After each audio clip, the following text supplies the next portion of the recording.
So I want to go back to the Senate side here, because we sort of started this by talking about how there's a pretty evident fracturing on the Republican side in the Senate. And one of the sources of this has been John McCain. You know, John McCain, it was not Mitch McConnell, it was John McCain who sort of cut the deal on the filibuster a few weeks ago. It's John McCain who was the first Republican voice in the Senate to say, no, this idea of, we're going to defund Obamacare with the debt ceiling, whatever. He said that we're not going to do that. So it's John McCain, sort of the old John McCain people knew about a decade ago. I think I know what this comes from. I want to play a back and forth here and then explain. But you got to go back a couple months. This is when the Senate, the big Republican lament for years was the Democrats in the Senate wouldn't pass a budget. Well, the Democrats in the Senate passed a budget, and then the House wouldn't follow suit because there was a concern, I should say, among some Senate Republicans that doing this would, if you got into a conference between the Senate and the House, that there'd be caving in and everything. So basically, it set up a fight where the Tea Party purists in the Senate were on one side and John McCain was on the other side. And there was this back and forth between John McCain and Ted Cruz. I'm going to play John McCain first. We're here to vote. We're not here to block things. We're here to articulate our positions on the issues in the best and possible and most eloquent way we can, and do what we can for the good of the country, and then let the process move forward. So he was saying that he wanted the Senate to send conferees to meet with the House, and Ted Cruz was saying, no, we can't do that. We can't trust them. And this was Ted Cruz's response. It has been suggested that those of us who are fighting to defend liberty, fighting to turn around the out-of-control spending and out-of-control debt in this country, fighting to defend the Constitution, it has been suggested that we are wacko birds. Well, if that is the case, I will suggest to my friend from Arizona, there may be more wacko birds in the Senate than is suspected.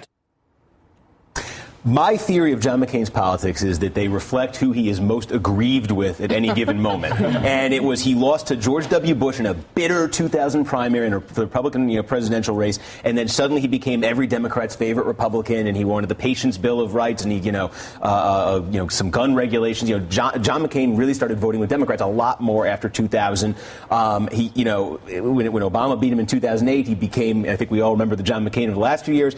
Now I think Ted Cruz has really ticked him off, and Ted Cruz's the approach that Ted Cruz has brought to the Senate and the support that Ted Cruz has gotten from others in the Senate has really ticked off John McCain. And I think we're no longer seeing the John McCain who wants revenge on Barack Obama. We're seeing the John McCain who wants revenge on Ted Cruz. Well, and it's a very interesting battle over creating conference committee, that you do not trust the system to work, that you don't trust the House Republicans. Look, you've got a majority. I mean, McCain said this. You've got a majority over there.